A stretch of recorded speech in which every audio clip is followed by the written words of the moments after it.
163 कल 164 किए थे, 164 का बयान हम लोग किए थे पिछले क्लास में।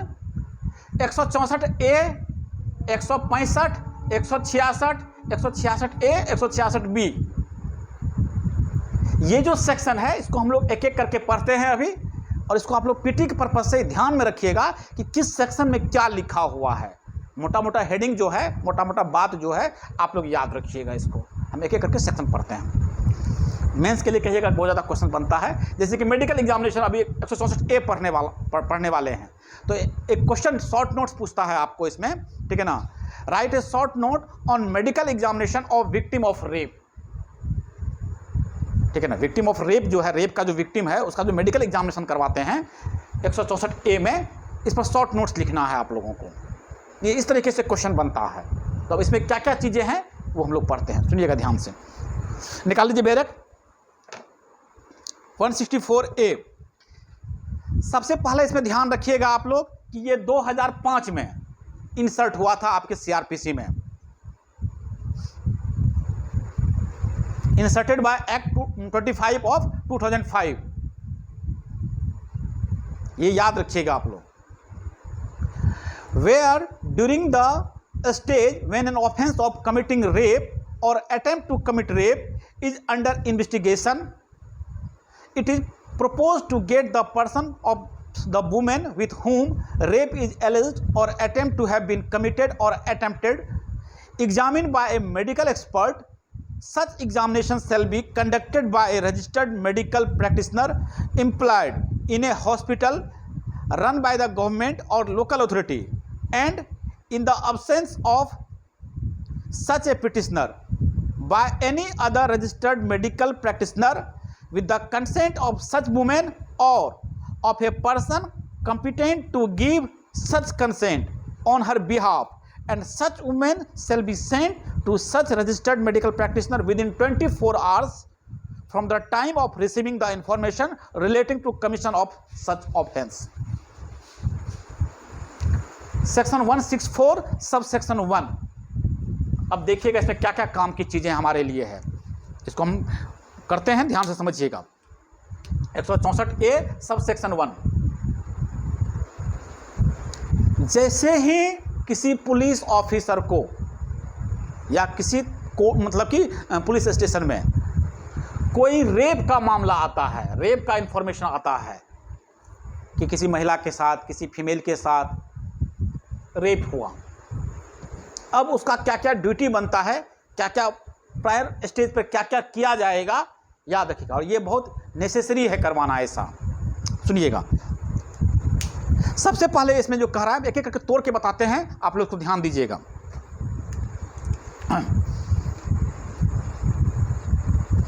सबसे पहले इसको क्या करना है हमको, it is propose to get the person to whom with whom rape is alleged or attempt to have been committed or attempt to examined by a medical expert। इसको आप लोग अंडरलाइन कर लीजिए। सबसे पहले क्या करवाना है, किसी मेडिकल एक्सपर्ट से एग्जामिन करवाना है, ये नियम है। हर एक रेप वाले मामले में जिसके साथ रेप हुआ है या रेप का अटेम्प्ट हुआ है और वो कंप्लेन आई है करने या आया है उसके बिहाफ पे कोई भी इस तरह का मामला, पुलिस को इंफॉर्मेशन मिली है, तो विक्टिम का क्या करवाना है, मेडिकल एग्जामिनेशन करवाना है। Okay. Such examination shall be conducted by A registered medical practitioner employed in A hospital run by government और लोकल अथॉरिटी। ध्यान समझिएगा। सबसे पहले आपको क्या करना है, मेडिकल एक्सपर्ट से आपको एग्जामिन करवाना है। और कौन से मेडिकल एक्सपर्ट से, तो इसमें कहता है वह मेडिकल एक्सपर्ट, ठीक है ना, जो वह उस हॉस्पिटल में भेजना है जो गवर्नमेंट के द्वारा या लोकल अथॉरिटी के द्वारा रन करवाया जा रहा है, यानी कि सरकारी, ऐसे समझिए आप लोग, सरकारी हॉस्पिटल में, और वहाँ पे जो रजिस्टर्ड मेडिकल ऑफिसर है उसके द्वारा। ओके।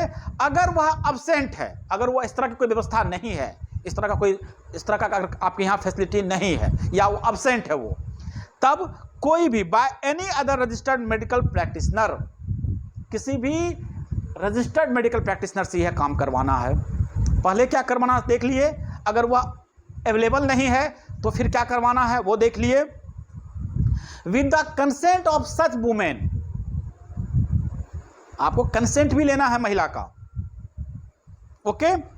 और of a person competent to give such consent on her behalf, या वह अगर कंसेंट देने की स्थिति में नहीं है तो उसके बिहाफ पे जो कंपिटेंट और उसका जो गार्जियन है उससे आपको कंसेंट लेना है। ओके, हाँ, within 24 our from the time of receiving the information, और जैसे ही पुलिस को यह इंफॉर्मेशन मिलेगा 24 घंटे के अंदर उसका मेडिकल एग्जामिनेशन करवा लेना है। याद रहेगा, किसी ऐसे हॉस्पिटल में जो गवर्नमेंट के द्वारा या लोकल अथॉरिटी के द्वारा रन हो रहा है वहां करवाना है। वह नहीं अवेलेबल है उस तरह की व्यवस्था तो किसी भी रजिस्टर्ड मेडिकल प्रैक्टिशनर से यह काम करवाना है। ओके, जैसे लोकल अथॉरिटी हुआ, आप लोगों ने पढ़ाए हैं, जैसे नगर निगम के द्वारा, या तो हॉस्पिटल या तो राज्य सरकार का होना चाहिए, केंद्र सरकार का होना चाहिए, या किसी लोकल अथॉरिटी के द्वारा होना चाहिए, जैसे नगर निगम है, ठीक है ना। जहां जहां इस तरह की फैसिलिटी है, जैसे दिल्ली हाँ, और दिल्ली में एमसीडी का हॉस्पिटल है ना दिल्ली का, वही जहां पे, हाँ सिंपल से समझिए, इसलिए बोले सरकारी, बोले जिसमें सरकारी व्यवस्था हो, जिसमें सरकार का पैसा लग रहा है, ठीक है ना। और प्राइवेट में क्यों मना किया गया यह भी आप लोग जानते ही हैं, किताब से बियॉन्ड बातें हैं ये चीज़ें। वहाँ अपने हिसाब से जो है वो लिखवा सकता है, ये करता है, उसको नौकरी जाने का डर है नहीं ना। लेकिन अगर आप गवर्नमेंट के रंग द्वारा करते हैं तो उसको थोड़ा नौकरी जाने का डर रहता है, भय रहता है, इस वजह से ऐसा है, ठीक है ना। या फिर बाद में लिख भी दिया है रजिस्टर्ड मेडिकल प्रैक्टिशनर, वह भी अवेलेबल, अगर वो अवेलेबल नहीं है तो आप ये काम करेंगे और 24 घंटे के अंदर ये करवा लेना है।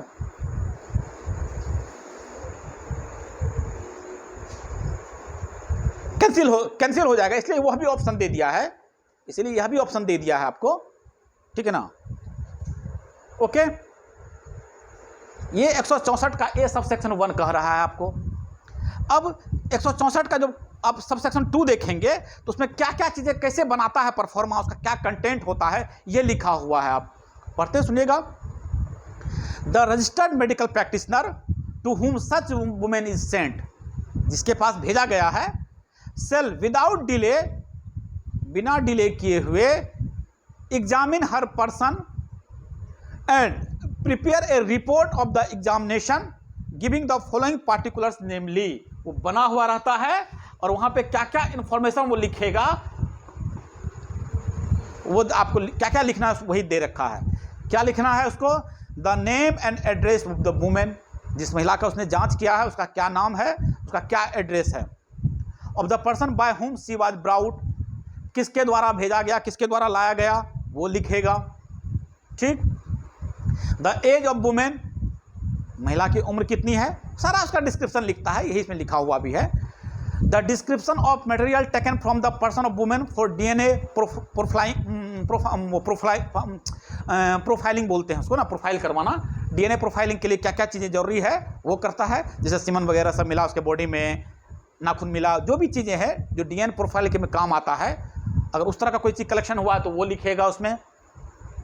मार्क्स ऑफ इंजरी, अगर उसके शरीर पर कहीं चिन्ह का मार्क का निशान है, कोई चिन्ह, कोई इंजरी का अगर निशान है वो लिखा जाएगा, ठीक है। General mental condition of the women, उस महिला जिसको लाया गया उसकी क्या मानसिक अवस्था है।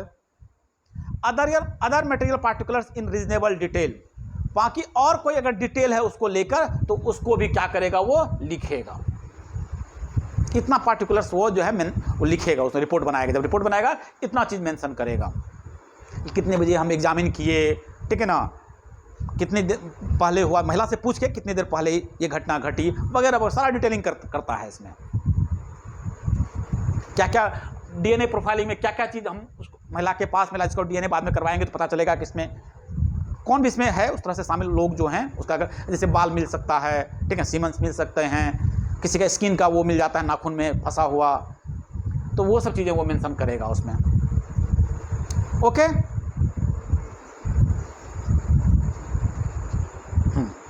इतना चीज़ें काम का है आपको 164A में, बाकी तो और सेक्शन बहुत कुछ इसमें लिखा हुआ है, उतना काम का चीज़ है नहीं, ठीक है। देखते हैं जो काम का चीज़ है वो पढ़ देते हैं। The report shall state precisely the reason for which conclusion arrived at, report में लिखा हुआ रहेगा कि रिपोर्ट में क्या चीज़ें हुई, रेप हुआ कि नहीं हुआ, ठीक है ना, वो सारा चीज़ रिपोर्ट में लिखा जाता है। The report shall specify record that the consent of women or of the person competent to give, हाँ ये कंसेंट से हुआ, ऊपर में लिखा है कि कंसेंट लेना है, वो लिखा जाएगा। The exact time of commencement and completion of the examination shell also be noted. वही चीज़ बोले ना कि रिपोर्ट में सारा चीज़ लिखेगा, वो महिला कब आई, कब हम एग्जामिन किए उसको, वो सारा चीज़ बनता है। तो बस आपका यहाँ काम का चीज़ है, यही आपको करना है 164A में जो एग्जामिनेशन है, सेक्शन 1 और सेक्शन 2। बाकी इसमें और कुछ काम का चीज़ नहीं है। सेक्शन 164A का सब सेक्शन 1 और सब सेक्शन 2 काम का चीज़ है। Okay. The registered medical practitioner shall without delay forward the report to the investigating officer who shall forward it to in the magistrate referred into the section 173। वो report बनाकर क्या करेगा, immediate IO को दे देगा, ठीक है ना, और आईओ अपना फिर मजिस्ट्रेट को फॉरवर्ड करेगा अपना। यही प्रोसीजर है आपका 164A का।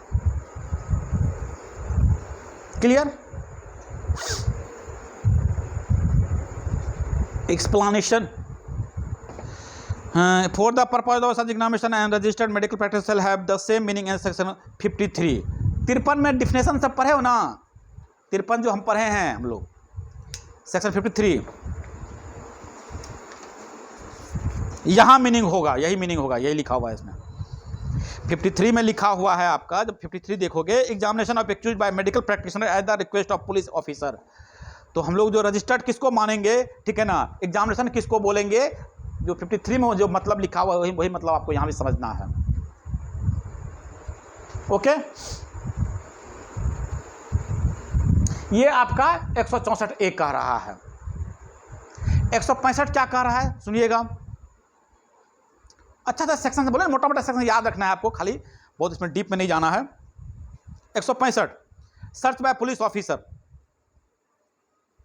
Whenever an officer in charge of a police station or a police officer making an investigation has reasonable grounds for believing that anything necessary for the purpose of investigation into any offence which he is authorized to investigate may be found in any place within the limits of the police station of which he is in charge or to which he is attached, and such thing cannot his opinion to otherwise obtained without undue delay.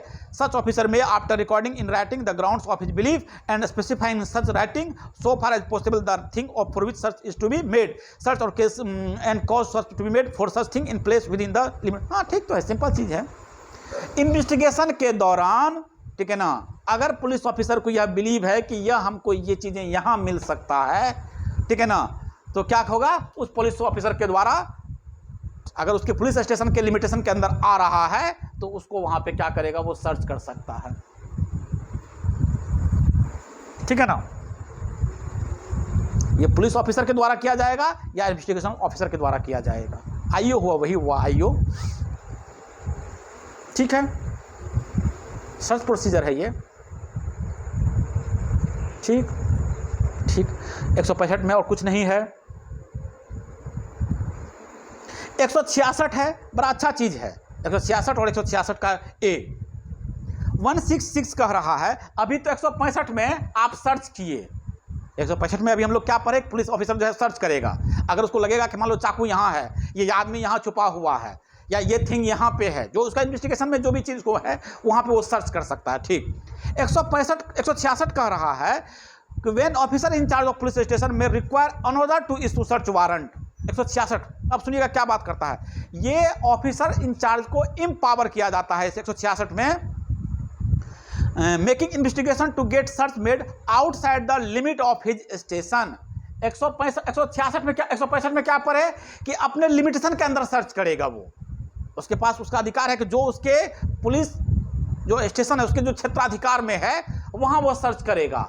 166 में है कि अपने limit से बाहर जाकर भी search करेगा, इसमें कि सर्च वारंट वगैरह सब है, कैसे सर्च वारंट इशू करवाएगा वगैरह वगैरह, तो वहां भी जाकर वो सर्च कर सकता है। 166 सेक्शन 166 जो है वह ऑफिसर इंचार्ज को क्या करता है, इम्पावर करता है इन्वेस्टिगेशन करने के लिए, किस कहां पे, to get search made outside the limit of his station. Okay 166। अब 166 ए क्या कहता है, 166 ए कहता है कि अगर आउटसाइड इंडिया सर्च करना है, अभी तो आप इंडिया में ही कर रहे हैं, अपने स्टेशन के और जुरिडिक्शन से बाहर कर रहे हैं। अब क्या कह रहा है 166 का ए जो है, कह रहा है कि अगर आपको आउटसाइड इंडिया कहीं सर्च करना है, इन्वेस्टिगेट करना है, ठीक है ना, तो इसमें लेटर ऑफ रिक्वेस्ट बन के जाता है। लेटर ऑफ रिक्वेस्ट, ये अच्छा चीज हम इसको पढ़ देते हैं, पर अच्छा सेक्शन है, याद रखिएगा। 166 A, letter of request to competent authority for investigation in a country or place outside India. Bharat के बाहर कोई दूसरा देश या कोई दूसरा प्लेस, अगर वहां पे हमको इन्वेस्टिगेशन करने के लिए जाना है, तो लेटर ऑफ रिक्वेस्ट जो है कंपिटेंट ऑथोरिटी लिख कर देता है, तब आप जाते हैं वहां करने के लिए। पढ़ते हैं, सुनिएगा। Notwithstanding anything contained in this code, if in the course of an investigation into an offense, किसी offense के investigation के दौरान, an application is made by the investigation officer, अब इंडिया से बाहर जाना तो अपने मन से चला तो जाएगा नहीं, वो आईओ क्या करता है, एक एप्लीकेशन लगाता है, ठीक है ना, और any officer superior in rank to the investigating officer, ठीक है ना, या एसपी लगाएगा, जो आईओ से ऊपर के रैंक का है वो लगा रहा है, दैट एविडेंस में be available in a country or place outside India. अगर उसको बिलीव है कि जो हमको सबूत जमा करना है, जो एविडेंस कलेक्ट करना है, वो हमको आउटसाइड इंडिया ही मिलेगा। उन्हें पता है कि वो नेपाल में जाकर छुप गया है, नेपाल में मिलेगा इसका लिंक, हमको नेपाल के इस पोर्शन को हमको इन्वेस्टिगेट करना है, ठीक। सुनिएगा, एनी क्रिमिनल कोर्ट में issue a letter of request to a court or an authority in that country or place competent to deal with such request to examine orally and person supposed to be acquitted with the facts and circumstances of the case and to record his statement। अब देखिए उतना बड़ा नहीं है, हम आप पढ़ देते हैं, ये कहना क्या चाहता है कि क्रिमिनल कोर्ट, तो जनरली क्या होता है, मामला जिस कोर्ट में पेंडिंग होता है, मामला जिस कोर्ट में जाता है, उस कोर्ट के द्वारा क्या होता है, लेटर ऑफ रिक्वेस्ट बनता है।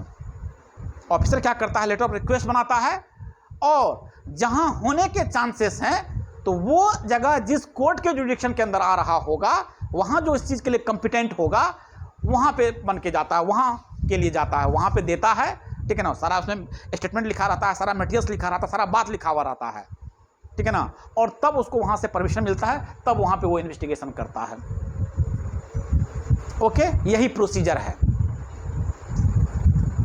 समझे। हाँ, 166 ए याद रखिएगा, ठीक है ना, हम इसमें बड़ा अच्छा अच्छा चीज सब है। एक केस है Union of India versus WN Chadha, सुनिएगा। इसमें सुप्रीम कोर्ट का जो इंटरप्रिटेशन है, इसमें 1993 का केस है यह। Letter regulatory of a formal communication in writing sent by a court in which action is pending. किस कोर्ट के द्वारा, जहां पे ये एक्शन जो चल रहा है, जहां पे जिस अथॉरिटी के अंदर है ये, जहां पे ये मामला पेंडिंग है, किसको भेजेगा, टू ए फॉरेन कोर्ट, दूसरे उस कोर्ट को भेजेगा। तो इंडिया से बाहर हो गया तो फॉरेन कोर्ट हो गया, to a foreign court requesting the testimony of the witnesses residing within the jurisdiction of that foreign court may be formally taken under its direction and transmitted to the issuing court. The request entirely depends on the committee of courts towards each other. यही इस case में कहा गया कि उस court के द्वारा जहां ये मामला चल रहा है, उस कोर्ट के द्वारा letter of issue foreign court को भेजा जाएगा, जिसके जुरिडिक्शन के अंदर विटनेस होगा या इन्वेस्टिगेशन जहां करना है वहां होगा, वहां पे फिर भेजा जाएगा और वो फिर वहां पे सपोर्ट देगा वहां पे उसको। ओके, 166 आपका ए यही कह रहा है, लेटर ऑफ रिक्वेस्ट इसमें इंपॉर्टेंट है, याद ध्यान रखिएगा। किसके द्वारा एप्लीकेशन जाता है ये याद रखिएगा, an application is made by the investigating officer, जो आईओ है वो एप्लीकेशन लगाएगा या उससे ऊपर के रैंक का कोई ऑफिसर, ठीक। एनी क्रिमिनल कोर्ट में इशू एक, हाँ बोलिए,